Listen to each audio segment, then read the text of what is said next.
दावत में नहीं बुलाया क्योंकि वो गरीब थीं, उनके कपड़े सादे थे।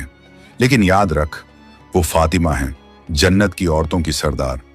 उनके दिल की तकलीफ अल्लाह ताला तक पहुंच गई है और उसी वजह से अल्लाह ने तेरे खाने को पत्थर में तब्दील कर दिया है।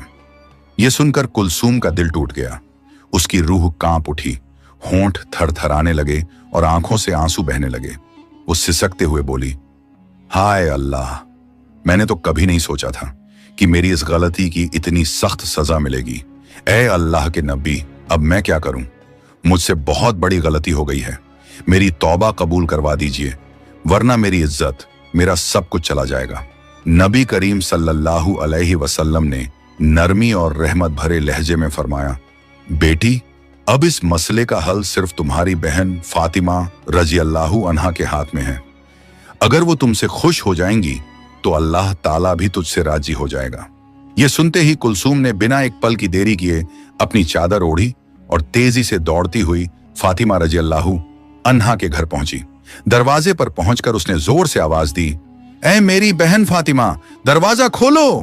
फातिमा रजी अल्लाहु अन्हा घर से बाहर आई।